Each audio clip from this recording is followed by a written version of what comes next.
আসসালামু আলাইকুম বন্ধুরা, বাঙালি কন্যা চ্যানেলের আরেকটি মিষ্টি ব্লগে সকাল সকাল তোমাদের অনেক অনেক স্বাগত। আশা করি আল্লাহর রহমতে তোমরা সকলেই ভালো আছো আর সুস্থ আছো। আমিও কিন্তু ভালোই আছি আর সুস্থ আছি।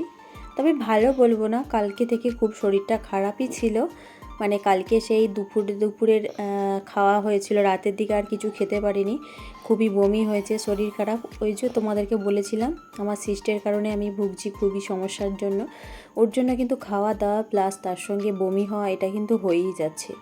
তো খাওয়া দাওয়া মানে সমস্যা হচ্ছে আর কি, খেতে পাচ্ছি না। হয়তো একবার খেলে আর তারপরে না খেয়ে থাকতে হচ্ছে, মানে খেতে পাচ্ছে না, গা বমি বমি হচ্ছে। এইসব সমস্যার কারণে কিন্তু আমি খাওয়া দাওয়া পুরো একদম সমস্যা হচ্ছে প্রচুর সিস্টের কারণেই। তো সেই জন্য কাল থেকে একটু বেশ শরীরটা খারাপ, তো ভোরের দিকে খুব পেটে ব্যথা করেছে। তো এখন আমি সকালবেলা ঘুম থেকে উঠে উঠোনটা পরিষ্কার করে ঝাঁট দিয়ে নিচ্ছি। উঠোনে দেখতেই পাচ্ছ রোদটা ভালোই বেরিয়ে পড়েছে, আর উঠোনটায় বেশ কিন্তু নোংরা আছে, সেগুলোকে এখন পরিষ্কার করে বাইরের দিকে নিয়ে যাচ্ছি। তো আমাদের উঠোনটা বেশ বড়, তোমরা দেখতেই পেলে। তো এখন আমি এখান থেকে চলে যাব। উঠোনটা পরিষ্কার করে চলে এলাম। হাজব্যান্ডের যে জামা কাপড়গুলো ছিল সেগুলো আগে ভিজিয়ে দিচ্ছি, কারণ ভিজিয়ে না দিলে কিন্তু পরে যখন ধুতে যাব তখন কিন্তু ময়লাগুলো ভালো ছাড়ে না। সেই জন্য আমি এখন ভিজিয়ে রেখে দেব, পরে তারপরে আমি কিন্তু অন্য সময় ধোয়াগুলো করে নেব। তাই এখন ভালো করে আগে ডিটারজেন্ট গুলে নিয়ে তারপরে কিন্তু জামা প্যান্টগুলো ভালো করে ভিজিয়ে দেবো। তবে অফিসে যে জামা কাপড়গুলো আছে তো সেগুলো হচ্ছে সাদা, সেই জন্য সাদা জিনিসটা একটু ভালো করে না ছাড়লে সেগুলো কিন্তু দেখতে খারাপই লাগে, কারণ ময়লা জিনিসটা পরে গেলে কাজে তখন দেখতে অসুবিধেই লাগবে। তো এখন আমি চলে এলাম ছাদে, আর কত হাওয়া দিচ্ছে দেখতে পাচ্ছ, আর একটু মেঘমেঘ করছে, আবার রোদটা বেরোচ্ছে, কারণ কালকে বৃষ্টির কারণে কিন্তু জামা কাপড় সেভাবে রোদে দিতে পারা যায়নি। তাই ছাদ ভর্তি করে সকলেরই জামা কাপড় বের করে দিয়েছে, আমারগুলো এখন আছে, সেগুলোকে এখন বের করব। সেই জন্য এখন আমি চলে এসেছি ছাদে জামা কাপড়গুলো রোদে দিতে, কারণ সকাল সকাল রোদে দেওয়া হয়ে গেলে কিন্তু গোসল করার পর কিন্তু তাড়াতাড়ি পরতে পারবো। যেহেতু সব ভিজে, তো সেইগুলোকে কিন্তু আমি ভালো করে আগে দিয়ে দিচ্ছি রোদে। তো এই দিকগুলো যেগুলো যা ফাঁকা আছে, রোদ আছে, সেগুলো দেখে দেখি কিন্তু আমি রোদে দিচ্ছি। আর বেশ সকাল হয়ে গেছে, তোমরা বুঝতে পারছো, কারণ রোদটা বেশ বেরিয়ে পড়েছে। আর এখন কি জানো তো, সকাল থেকেই রোদটা কিন্তু বেশ কিন্তু মানে জোর থাকছে, কারণ কদিন মেঘ হচ্ছে তো, আর মেঘের কারণে কিন্তু রোদটা ওই যে বলেছিলাম তোমাদেরকে আগে কোনো একটা ভিডিওতে বলেছিলাম যে বেশি সুন্দর রোদ হলে কিন্তু মেঘ বৃষ্টি সেদিনকে হবেই হবে। তো সেই জন্য আজকে মনে হয় মেঘ বৃষ্টি হবে, সেই জন্য রোদটাও বেশ ভালোই বেরিয়েছে। তো এখানে আমি ভালো করে জামা কাপড়গুলো মেলে দিচ্ছি। তো এখন আমি চলে যাব আমার রুমে। দেখো রুমে কিন্তু এখনও কোনো বিছানা টিছানা তোলা হয়নি, মানে আমার শরীরটা ওই যে বললাম অসুস্থ, তার জন্য কিন্তু আগে বাইরের কাজগুলো করে নিয়েছি, একটু দেরি হয়েছে, হাজব্যান্ডকে ছেড়ে দিয়েছি। যেহেতু ছেলের আজকে স্কুল নেই তাই আজকে একটু দেরিই করলাম। তো এখন আমি বিছানাটা ভালো করে পরিষ্কার করে নেব, তারপরে কিন্তু আমার অনেক কাজ, রান্না বান্না সব কিছুই কিন্তু একা হাতে সামলাতে হবে। বুঝতেই পারছো শরীর অসুস্থ, কিন্তু কিছু করার নেই। একটা কি জিনিস জানো তো, শরীর যতই অসুস্থ থাক, ছেলের মায়েদের কিন্তু শরীর অসুস্থ বলে শুয়ে থাকাটা সম্ভব হয় না, তাদেরকে উঠে কিন্তু সব কাজটা করতেই হয়। বিশেষ করে ছেলের পিছনে সময় দিতে হয়। এখন কিন্তু আমি আমার বিছানার সমস্ত যাবতীয় বালিশ কাঁথা সেগুলোকে সরিয়ে এখন একটা জায়গায় যেখানে আমি রাখি সেখানে কিন্তু রেখে দেব। আর কি জানো তো, তোমাদেরকে একটা কথা বলি, আমি আমার সমস্ত আমার উপরে আমার যত ঝুট ঝামেলা সব কিছু সহ্য করতে পারবো, কিন্তু আমার বাচ্চার ওপরে কোনো ঝামেলা এলে আমি কিন্তু সেটা মুখ বুজে সহ্য করব না, সেটাকে কিন্তু আমি প্রতিবাদ করব। তখন আমাকে খারাপ হতে হয়, হবো, কোনো অসুবিধা নেই, কারণ আমি সব কিছু আমার ওপরে ঝামেলা সহ্য করতে রাজি আছি। আমার বাচ্চার ওপরে কোনো ঝামেলা হলে আমি কাউকে ছেড়ে কথা বলি না। মানে আমাকে সবসময় চুপচাপ ভেবে যে ওর ওপরে টর্চার করছি, ওর ছেলের ওপরে টর্চার করব, সেটা কখনোই সম্ভব নয়। আমি আমার ছেলের ওপর হয়ে থাকা টর্চার কিন্তু মুখ বুজে সহ্য করবো না, তখন কিন্তু আমি কথা বলবো, তখন আর চুপ থাকবো না। তো যাই বা হোক, বাচ্চাদের সঙ্গে কিন্তু ভালোভাবে ব্যবহার করাটাই কিন্তু সব থেকে বলবো, পারিবারিক শিক্ষাও একরকম বলতে পারো, আর উপরওয়ালার তরফ থেকেও ভালো। যারা সেটা মানে না তাদের কিন্তু উপরওয়ালা একদিন না একদিন শোধ নেবেই। তো এখন আমি আমার বিছানাটা ভালো করে পরিষ্কার করে নিচ্ছি। এরপর এখানে আমি কিন্তু জোহানবাবুকে পড়তে বসাবো, কারণ আজকে ওর স্কুল নেই, সকালের দিকে পড়তে বসাতেই হবে। দেরি হলেও কিছু করার নেই, এখনও খেলা করছিল। তো জোহানকে এখন আমি খাটের ওপরে বসিয়ে দিয়েছি যে তুই পড়াশোনা কর, আমি বাইরের কাজগুলো করে নেব। ও কিন্তু খুব ভালো ছেলে জানো, আমার ছেলে বলে বলছি না, ওকে একা পড়তে দিয়ে আমি বাইরের যাবতীয় কাজ করব, ও কিন্তু পড়াশোনাগুলোকে সুন্দর করে করবে, জোরে জোরে বলবে, শুনতে পাবো আমি নিজে। লেখা থাকলে নিজে লিখে কিন্তু আমি যেখানেই থাকি সেখানে পুরো একসঙ্গে লিখে তারপরে আমাকে দেখাতে যায়। এটা আমার নিজের ছেলে বলে বলছি না, ও কিন্তু এই জিনিসগুলো করে। তো বাচ্চাদেরকে এইভাবে শিক্ষা দেওয়াটাই আমার মনে হয় জরুরি, কারণ বাচ্চারা যেভাবে দেখাবে সেভাবেই কিন্তু তারা শিখবে। তো এখন আমার ঘরটা একটু ঝাঁট দেওয়া ছিল, আগে বাসি ঘর ঝাঁট দেওয়া হয়ে গেছে, তো এখন আমি আবার নতুন করে ঝাঁট দিয়ে নিচ্ছি, কারণ দেখতে পাচ্ছ কত নোংরা। মানে বাচ্চারা ছিল, বাচ্চারা সকাল থেকে উঠে অনেক মানে খাওয়া দাওয়ার পরে অনেক কাগজ টাগজ সেগুলোকে ছিঁড়ে ছাড়ে ফেলেছে, সেই জন্য একটু ভালো করে ঝাঁট দিয়ে সরিয়ে দিচ্ছি। তো আমাদের আর একটা বাচ্চা আছে, সেও আমার ঘরে ছেলের কাছে যে গেছে, ও কিন্তু এক্ষুনি টিউশন চলে যাবে। আমি আমার বাচ্চাকে টিউশন এখনও দিইনি, কারণ ওকে এক্ষুনি টিউশনেও জড়িয়ে দিলে না অনেক চাপ হয়ে যাবে। তো যতটা সম্ভব হয় নিজের কাছে হয়, তারপরে স্কুল আছে, তারপরে যখন টিউশন দেওয়ার হবে ঠিক দিয়ে দেবো, কারণ এখনই টিউশন দিলে টিউশন স্কুল তারপরে আমার বাড়িতে সব কিছু চাপও একা হাতে নিতে পারবে না। মানে এই তো সবে অল্প ছোট বাচ্চা, আমরা তখন এই বয়সে খেলাধুলা করেছি, এখন যুগের সাথে তাল মিলিয়ে ওদেরকে এখন পড়াশোনার দিকে দিয়ে দিতে হচ্ছে, কিছু করার নেই।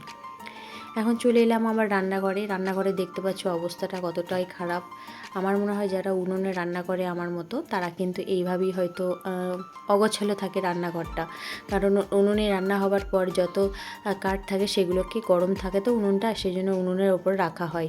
আর এটা কিন্তু যারা উনুনে রান্না করো তারা অবশ্যই বুঝতে পারবে, গরম থাকাকালীন উনুনের উপরে কাঠগুলো রাখলে কাঠগুলো বেশ গরম হয়ে যায়। যেহেতু বর্ষাকাল, সেহেতু যখন তখন বৃষ্টি হতে পারে, তাই কাঠগুলো কিন্তু আগে থেকে আমরা রান্নার চালায় রেখেছি, যাতে বৃষ্টির দিনে ভিজে ভিজে না কাঠগুলোকে আবার অন্য জায়গা থেকে নিয়ে আসতে হয়। তো যাই হোক, আমরা এখানে রেখে দিয়েছি। আর এখানে দেখো আমি উনুন থেকে ছাই বার করছি, আর ছাইটা প্রচণ্ড গরম ছিল, তাই বেশি বার করলাম না, অল্প বের করে ওই দিকে দেখো ফেলতে চলে গেলাম। আমরা বাইরের ছাইটাকে সঙ্গে সঙ্গে ফেলে আসি। তো ছাই ফেলে দেওয়ার পর উনুনের ছাইটাকে ভালো করে ঝাঁটিয়ে উনুনটাকে পরিষ্কার করে নিলাম। এখানে আমার যুদ্ধ চলবে এখন, কতক্ষণ জানি না হবে। তবে কি এখন আমরা জানো তো, যখন ছাইটা বের করি তখন কিন্তু রাতের দিকে আমরা একটু পানি দিয়ে রেখে দিই, কারণ পানি দিলে না সকালে যখন ছাইটা খোলা হয় তখন ওর তো ওড়ে না। অবশ্য কালকে ভুলে গিয়েছিলাম, যার জন্য ছায়ে কিন্তু এখনও আগুন আছে। কালকে রান্না হয়েছে প্রায় সকালের দিকে, তাও কিন্তু এখনও আগুন আছে। কাঠে রান্না হলে কিন্তু এরকমই হয়। তো এখন আমার হাঁড়িগুলোকে বসিয়ে নিয়েছি, এরপর হাঁড়িতে পানি দিয়ে নিলাম। এখানে কিন্তু এই বড় হাঁড়িটায় ভাত হবে, ছোটো হাঁড়িগুলোতে তরকারি হবে। আর কী রান্না করব না করব সবই তোমাদের সঙ্গে শেয়ার করব। তোমরা কিন্তু ভিডিওটা কন্টিনিউ করতে থাকো, দেখতে পাবে আমার সারাদিনের খুঁটিনাটি সব কিছুই। দেখো গরিব মানুষ, দিন এনে দিন খাওয়া, মানে স্বামীর ইনকাম কম হলে যেটা হয়, আমরা প্রত্যেক দিনে আনা খাওয়া সেই রকম ব্যবস্থা সব কিছুই আমাদের, যে প্রচুর জমিয়ে রেখে তারপরে অবস্থা খুবই ভালো সেটা কিন্তু নয়। আর আমাদের কাছে আমাদের এই রান্নাঘরটা মডিউলার কিচেনের সমান, সব কিছুই কিন্তু আমরা সুখে শান্তিতে নিয়ে বেশ ভালোই আছি, অল্পতেই বেশ খুশি আছি। তবে কিন্তু ইনকামটা খুব কম বলে কিন্তু অনেকটা মানে টানাটানির মাসের সঙ্গে শেষের দিকে বা মাসের যখন শুরু হয়, ইনকামের শুরুর সময়, তখন কিন্তু যখন টাকাটা পাওয়া হয় মাইনেটা, তখন কিন্তু বেশ ভালো লাগে। কিন্তু সংসারের অনেক রকম কাজ থাকে যেগুলোকে করে উঠতে মাসের শেষের দিকে কিন্তু হাতে একটা টাকাও থাকে না, সেই জন্য আমাদেরকে একটু কষ্ট করতে হয়। তো দেখো আমি কিন্তু এখানে সবজিগুলোকে ভালো করে ধুয়ে নিচ্ছি। আমি রান্না করব পটল আর আলু দিয়ে রান্না করব, আর ঢ্যাঁড়সটাকে আলু দিয়ে ভাজবো 5 ফোড়ন দিয়ে। ওই যে বললাম, আমাদের দিন এনে দিন খাওয়া সংসারে প্রত্যেক দিন যে মাছ মাংস ডিম খেতে হবে তার কোনো মানে নেই, সবজি দিয়েও কিন্তু খাওয়া যায়। তবে একটা কথা তোমাদেরকে বলবো, আমি না এক বেলায় একবার খাই, কারণ আমার শরীরে খুব অসুবিধা। কোনো দিন হয়তো আবার না খেয়েও দিন চলে যায়, সারাদিন কিন্তু কাজ করে নিয়ে সারাদিন এমনিই শুয়ে পড়ি, কিন্তু কিছু করার নেই, খেতে ভালো লাগে না, খাবার রুচিটা নেই, বমি আসে, জোর করেও খেয়ে ফেলি কিন্তু বমি হয়ে যায়। তাই চেষ্টা করি সব সময় সকলকে ভালো রাখার, নিজের যাই হয়ে যাক। তো এখন আমি রান্নাটা চাপাবো, তো সেই জন্য চেষ্টা করছি এখানে তাড়াতাড়ি করে কাজ জোগাড়গুলো করে নিতে, যেহেতু ছেলেটা বাড়িতে আছে, ওকে একটু সময় দিতে হবে। এখন আমি রান্নাটা বসে পড়বো রান্নাটা করতে। তো এখানে আমি যেটা মশলাগুলো থাকে সেগুলোকে কিন্তু আমি মশলার যে আমার পেতেটা আছে সেটাকে একদিকে রেখে দিয়ে আমি এখন উনুনটা ধরাবো। তো উনুনটা ধরানোর জন্য কিছু এখানে আমার রয়েছে, ধানের গাছগুলো মানে খড়গুলো রয়েছে, সেইগুলোতে কিন্তু আগুন দিয়ে আমি এখন উনুনে ভরে দিলাম, যাতে উনুনটা তাড়াতাড়ি ধরে যায়। উনুন ধরানোর জন্য এরকম টেকনিকটাই আমরা ব্যবহার করি। যারা উনুনে কাজ করো তারা অবশ্যই বুঝতে পারবে। আর কে কোথা থেকে আমার ভিডিও দেখছো অবশ্যই কমেন্টে জানাবে, তাতে করে কি হয় দুজনের মধ্যে ভালো ভালোবাসা ও পরিচিতিটা বাড়ে। আর যারা যারা অবশ্যই কমেন্টে আমার ভিডিওটা দেখছো তারা অবশ্যই কমেন্টে জানাবে কেমন লাগলো, ভালো লাগলে লাইক শেয়ার করবে অবশ্যই। তোমরা পাশে থাকলে কিন্তু আমি আমার জীবনে আমার স্বপ্ন দেখাগুলো কিন্তু সত্যি করতে পারবো। তোমরা দোয়া করো আমার জীবনের সমস্ত যেগুলো স্বপ্ন আছে সেগুলো যেন আমি সত্যি করতে পারি। যারা বড় ছোট আছে তারা অবশ্যই কিন্তু দোয়া করবে, আমাকে আমার পরিবারের জন্য সকলের জন্য কিন্তু দোয়া করবে। চলো আমি এখন রান্নাটা ধরিয়ে দিয়েছি, আর উনুনটা কিন্তু বেশ গরম হয়ে যাচ্ছে। এরপর কিন্তু একে একে আমার যে যাবতীয় কাজগুলো সেই উনুনের ওপরে হবে সেগুলো কিন্তু করে ফেলবো। রান্না করার সময় কি হয় বলো তো, রান্নার দিকটা ধ্যানটা ভালো করে দিয়ে দিলে কিন্তু না, তখন কিন্তু আর অন্য দিকে কিন্তু ধ্যান দিতে পারা যায় না। মানে আমার ছেলেটাই যে বাইরে খেলা করছে সেদিকে একবার দেখবো নাকি নিজে রান্নাটা করব। ও এই সময় স্কুলে থাকে, তো তাই এই সময় আমার রান্না করার সময় কোনো রকম সমস্যা হয় না। স্কুল থেকে আসার আগে আমি রান্নাটা সেরে ফেলি। তো এখন আমি কড়া বসিয়ে দিয়েছি, এদিকে কিন্তু আমি রান্না করব এখন ঢ্যাঁড়স, যেটা বললাম তোমাদেরকে 5 ফোড়ন দিয়ে। তো কিভাবে করছি তোমাদেরকে সেটাও জানাচ্ছি। তো আমি কড়াতে তেল দিয়েছি, তেলটা গরম হয়ে গেছে, এরপর আমি দিয়ে নেব 5 ফোড়নটা। 5 ফোড়নটা যেই লাল হয়ে যাবে দিয়ে দেবো ঢ্যাঁড়স আর আলুতে কেটে রাখাগুলো, ওগুলো দিয়ে একটু নেড়ে চেড়ে নেবো ভালো করে তেলটায়, গরম তেলের সঙ্গে। গরম তেলে একটু নাড়াচাড়া হয়ে যাবার পর দিয়ে দেবো 2 শুকনো লঙ্কা। শুকনো লঙ্কাটা তোমরা দিতে পারো তেলেতে, আমি কাঁচা লঙ্কাটা কিন্তু ওর সঙ্গে দেবার কথা, তাই শুকনো লঙ্কাটা সঙ্গে দিয়েছি। তেলটা খুব গরম হয়ে গেছে। তারপর দিয়ে দিলাম নুন আর একটু হলুদ সামান্য দিয়ে ভালো করে নেড়ে চেড়ে এবার আমি ঢাকা দিয়ে দেবো। কারণ কি বলো তো, এটা না যখন রান্না হবে সেটা ঘাঁটা ঘাঁটা হবে। তো আমার ওই ঢ্যাঁড়স রান্নাটা হয়ে গেছে, এখন আমি পটল আলুটা বসিয়ে দিচ্ছি। তা পটলটা আমি শুধু নুন দিয়ে তেলের উপরে ভেজে নিচ্ছি, আর এখানে আছে আলু, টমেটো আর পেঁয়াজ, এটাকেও কিন্তু আমি এখন রান্না করব। আর তেলেতে শুধুমাত্র পটলটাকে নুন দিয়ে ভাজবে, দেখবে ভাজাটা খুব সুন্দর হবে আর ভালো হবে খেতে। এখন আমি আলুটাকেও আবার ভেজে নেব, কারণ আলু আর যেটা আছে পটল যেটা রান্না করব সেটা তো নিরামিষই, তাই একটু ভেজে রান্না করলে সকলেরই মুখে ভালো লাগবে খেতে।